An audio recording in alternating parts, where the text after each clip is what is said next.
At 9 o'clock, we got Western Michigan, who's 4-8, traveling Wisconsin, who's 7-6. Wisconsin favored by 24.5 points on the Big Ten Network. Hayden Wolf for the Broncos went 148 at 226, threw for 1,505 yards, 8 touchdowns, 5 interceptions. Jalen Buckley had 189 carries on the ground for 1,003 yards and 10 touchdowns.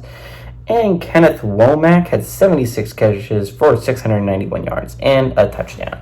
Tanner Mordecai for the Badgers went 204, 314, threw for 2,065 yards, 9 touchdowns, 4 interceptions. Braylon Allen on the ground had 181 carries for 984 yards and 12 touchdowns. And Will Pauling had 74 catches for 837 yards and 6 touchdowns. Wisconsin is 4-1 against Western Michigan all time. Last 2 games have gone to Wisconsin from 2000 to 2017. Wisconsin is 1-0 in these one-possession affairs. I think what's going to be really interesting to look at here is, obviously, you're going to be watching this game. If you're watching this game, for one reason and one reason alone, is what Wisconsin. Because Wisconsin's the big question mark in the Big Ten this year. I think there are a lot of decent-sized question marks. Wisconsin is one of the bigger question marks. Is Wisconsin going to be a team that is up there with Iowa and Penn State and teams that are competing for a playoff spot? Or are they going to be more towards the bottom end with like Rutgers and Maryland in like the middling area? I think that's going to be the big question for what is this Wisconsin team, right? Because last year was the first year in the system. It was the first year head coach, right? And they bring in Tanner Mordecai, the quarterback from SMU, and it's not as explosive an offense as you would kind of want, right? You fire Paul Chryst because his offenses aren't good, right?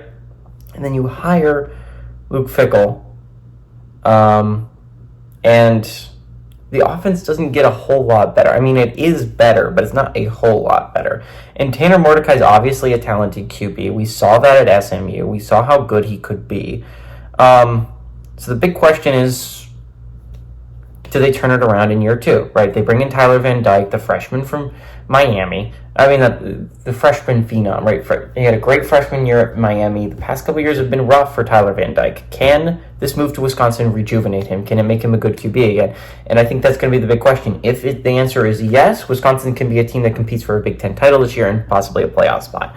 If the answer is no, or meh, it's going to be more into the Maryland area. I'm going to be fascinated to see how it goes. I know Tyler Van Dyke has a lot of talent. Can Fickell unlock that? I think that's going to be a big question. I do think Wisconsin's going to win here. I'm sorry I didn't talk a lot about Western Michigan, but I think Western Michigan does have some talent. I wouldn't be surprised if they make a run at the MAC title this year. They bring back a lot of those guys. They bring back every single one, by the way, that I listed. Will Pauling's the only one that comes back for Wisconsin of the 3 that I listed.